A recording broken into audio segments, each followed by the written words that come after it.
Bonjour à tous, je suis très content de vous retrouver pour cette nouvelle vidéo et aujourd'hui je vais vous parler de data center. Les musiques que vous écoutez en streaming, les vidéos que vous regardez sur YouTube, les sites web que vous visitez et les documents que vous stockez dans le cloud, tout ça c'est hébergé sur des serveurs qui sont eux-mêmes hébergés dans des data centers. Et justement aujourd'hui on va visiter un data center ensemble pour que ce soit un peu plus concret. Et avant de commencer cette vidéo, je tiens à remercier ITS Integra et Interxion de m'avoir ouvert les portes de leur data center pour pouvoir faire cette vidéo. Allez, tout ça c'est maintenant et c'est parti mon cookie. Cookie connecté. Voici à quoi ressemble le data center que l'on va visiter aujourd'hui vu de haut. Dans ce data center, une quarantaine de personnes travaillent quotidiennement pour gérer plus de 100 000 serveurs. Data center, ça veut dire centre de données en anglais. L'objectif d'un data center, c'est d'héberger les sites web, les applications et les données pour les rendre accessibles aux utilisateurs. Et c'est dans ces bâtiments hautement sécurisés que sont gérés les équipements informatiques qui permettent de stocker, analyser et traiter les données. Il faut savoir que pour assurer efficacement son rôle d'hébergement et de mise à disposition des données et des applications, le data center s'appuie sur différentes techniques qui garantissent la continuité d'activité et la tolérance aux pannes. Cela commence par la gestion de l'énergie pour alimenter les infrastructures informatiques, mais aussi les dispositifs de refroidissement pour éviter au serveur toute surchauffe. On a aussi les techniques de redondance en cas de panne d'un des équipements et bien évidemment l'aspect sécurité qui est aussi un point essentiel des data centers. Et c'est tout ça que nous allons voir dans cette vidéo. Commençons par voir comment sont organisés les équipements informatiques à l'intérieur du data center. Comme vous pouvez le voir, les équipements informatiques sont empilés les uns sur les autres dans ce qu'on appelle des racks ou étagères en français et ces racks sont alignés en rangées. Sur ces racks, en plus des serveurs, on trouve aussi une multitude d'équipements informatiques tels que des baies de stockage, des équipements réseau comme des routeurs, des switches, des load balancers, des proxys, ainsi que des équipements de sécurité comme les firewalls, etc. Bon, maintenant on va voir de plus près ce qu'est un serveur. On va sortir ce serveur de son rack pour le voir de plus près, et en fait un serveur c'est un peu un super ordinateur. En effet, le serveur possède, comme vous pouvez le voir, des composants similaires à ceux d'un ordinateur, comme des ventilos, des barrettes de mémoire RAM, des processeurs, mais tout ça, évidemment, en beaucoup plus performant, parce que ce sont des équipements informatiques qui traitent énormément de données de manière automatique et simultanée, et qui en plus tournent 24 heures sur 24, 7 jours sur 7. Et évidemment, pour faire tourner tout ça 24 heures sur 24, 7 jours sur 7, il faut beaucoup d'énergie. Et la gestion de l'énergie est un enjeu majeur du data center, et c'est ce que l'on va voir maintenant. Dans cette salle, l'électricité d'EDF arrive par ces armoires électriques haute tension. La puissance étant alors très élevée, l'électricité va d'abord passer par ces transformateurs qui vont baisser la puissance du courant et ensuite ce courant va passer vers ces systèmes d'UPS appelés aussi onduleurs. Leur rôle est alors de stabiliser le courant. En effet, pour fonctionner de façon optimale, les serveurs ont besoin de courant stable, c'est-à-dire sans risque de micro-coupure, de surtension ou de baisse de tension. Les serveurs et l'ensemble des équipements du data center sont de ce fait alimentés par le courant des onduleurs. Le but de ce dispositif intermédiaire est de protéger les machines des coupures d'électricité ou à l'inverse de surtension. Ensuite, on ne peut pas se permettre que le data center ne soit plus alimenté. Donc, en cas de coupure d'électricité, ce sont ces groupes électrogènes qui prennent la relève pour produire de l'électricité. Ces machines, qui ressemblent à des gros moteurs de bateau, peuvent démarrer très rapidement en seulement 1 minute dès que la durée d'interruption de l'alimentation électrique devient critique. Pour alimenter ces moteurs, le data center stocke assez de litres d'essence pour fournir de l'énergie aux infrastructures informatiques du data center pendant plusieurs jours en attendant les réapprovisionnements.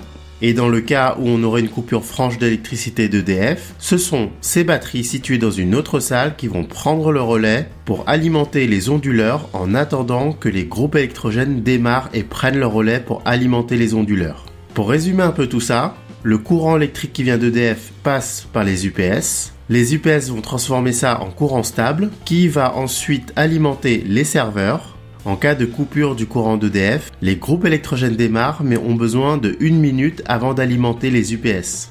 Les batteries prennent alors le relais pendant ce laps de temps de démarrage des groupes électrogènes pour éviter une coupure brutale d'électricité des UPS et donc des serveurs.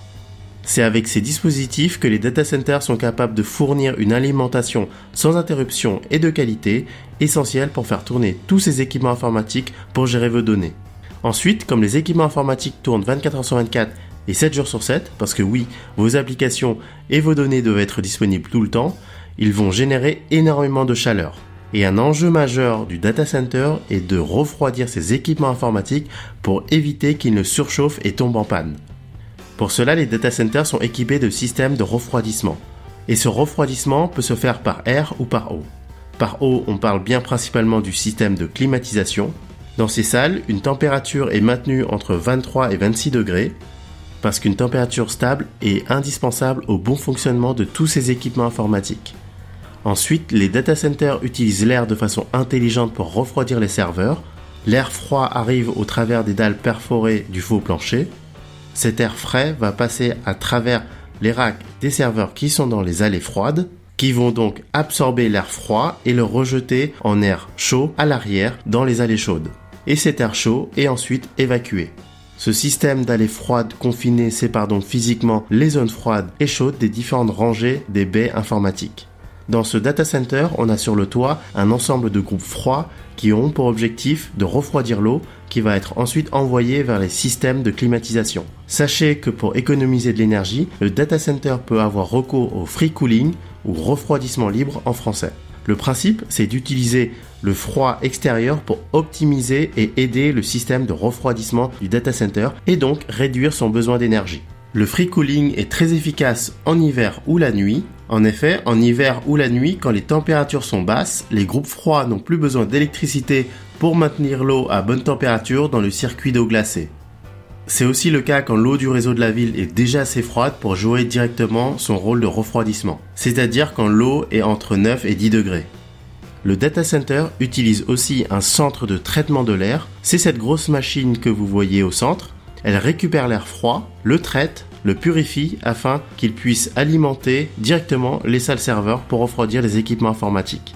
Ensuite, pour que le data center puisse supporter automatiquement l'arrêt imprévu d'un composant, chaque système est redondé, que ce soit dans les salles serveurs, les systèmes d'alimentation électrique, le système de refroidissement, etc.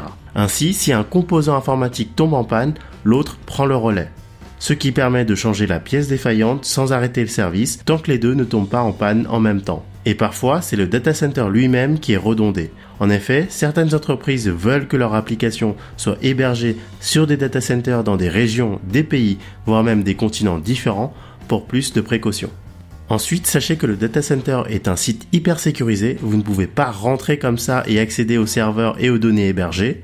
Pour entrer dans la salle avec tous les équipements informatiques que vous avez vus au début de la vidéo, je dois passer par un sas d'accès où mon identité est vérifiée, voir si j'ai bien les autorisations nécessaires, donc grâce au badge et à mon empreinte digitale.